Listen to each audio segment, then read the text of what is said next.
And, you know, and it was, the voice was close to me, and it just came, dirty shoes, and I looked over, and I saw this guy waving at me. And so he came over and he said, I'm the little boy that you left that lasted impression about keeping my shoes clean. He said, I'm now a doctor, and before I go into the operating room, my shoes are clean, they're covered, and ever since then, you know, I've always kept my shoes clean no matter what kind of outfit I'm wearing. So, you know, you never know what you're gonna leave on kids. But, you know, today I have, I do a lot of work for different charitable organizations because I think it's important. You know, when I lost my youngest daughter, you know, it was, for a parent, it's one of the toughest things that any of us can go through. But one of the key things that she had said to me when we took her to Children's Hospital is that there were so many kids running around with hockey sticks, and you know, they have their poles and they're in the hallway and they're playing. And as we're checking her in, she looked at me and she said, Daddy, no matter what happens to me, I want you to continue helping these kids. And so I have made that a lifelong ambition now to, wherever I go, anytime I can help a child, that's what I'm going to do.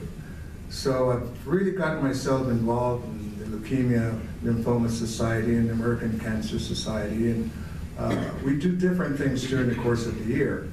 And we do these things because we want to give all those little boys and girls that are inflicted with so many of these different blood cancers the opportunity to grow up and maybe be an athlete or a teacher or a doctor or whatever it is.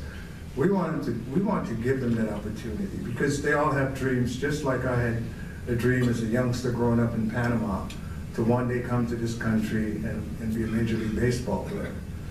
And so during the course of the year, I have a golf tournament for pediatric cancer research.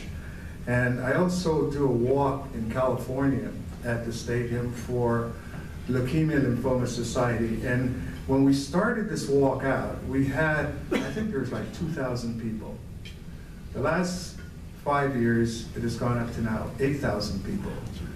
And this past year, we raised, I think, $1.3 million just for research, so the doctors can go into their labs and hopefully one day find a cure for these diseases.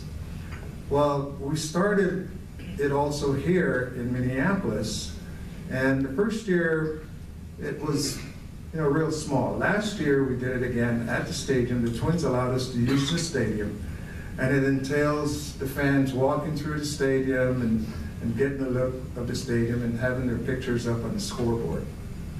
And last year I think we raised about 700,000 people for the second time. And to me, that's what I want to do. I want to be able to contribute in that form. I don't want people to remember me as a baseball player. I want people to remember me as someone that maybe changed a life or helped someone during that course. And I think, you know, I was blessed. I was given 2 gifts, and my first gift was to be on the baseball field, and my second gift was to be able to do this because I think God uses us in different ways. He's given each and every one of us a different gift, and so I was fortunate that He gave me 2. And so that's what I try to do now. I try to, when I go around the country, and whatever city I'm in, I try to always visit Children's Hospital because, you know, I walk in and I put a smile on those kids' faces, these kids that are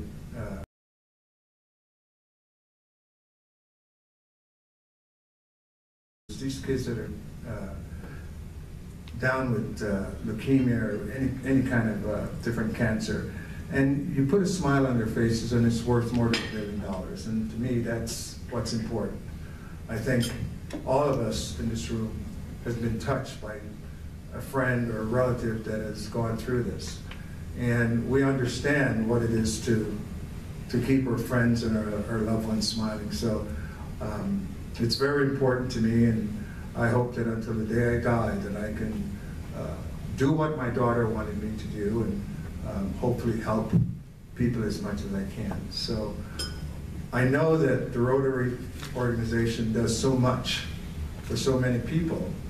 And so I'm happy to be here to share some of my thoughts with you, because I know what you people do. I know the interest that you have in others. And the only way that we're going to continue to really make this country the kind of country that it is to help the kids that are our natural resource.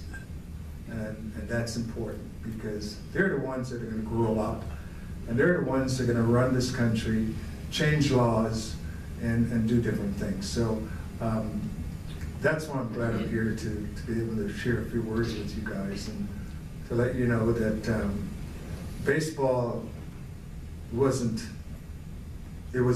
I should say it was an important part of my life, but today I can take it or leave it. I don't go to ball games. I might sit and watch the games on TV, and working for the Twins, who I'm representing here today, and who has brought me back into the organization, is very important. And Kevin Smith is one of the guys that plays a big role in the Twins organization. So when I come into the Twin Cities, I always feel that I'm coming back home, because this is where I started my career.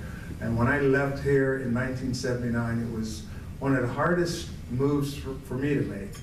But that's what Mr. Griffith decided to do. And so now I live in Southern California, but I still come back into the Twin Cities throughout the year. I come in here a lot, in the summer, in the dead of winter, just to help the Twins and to promote the game of baseball.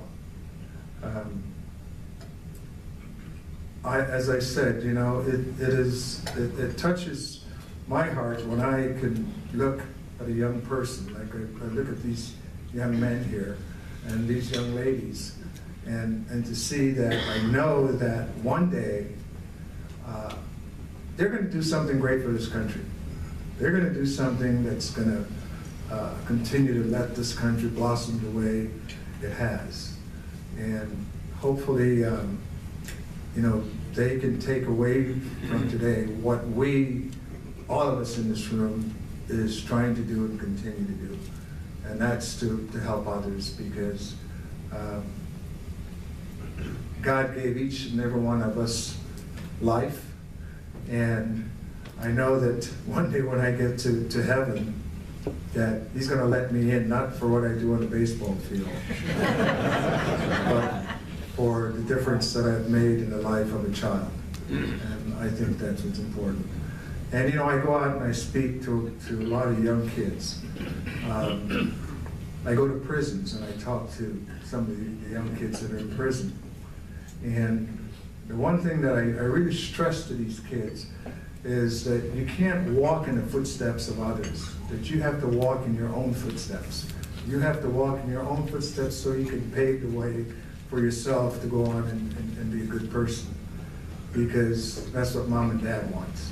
And I hope you guys can walk in your own footsteps, and one day, you know, let your mom and dads and grandparents, you know, be very proud of you. So with that, I just want to say thanks so much for inviting me to be a part of your luncheon. And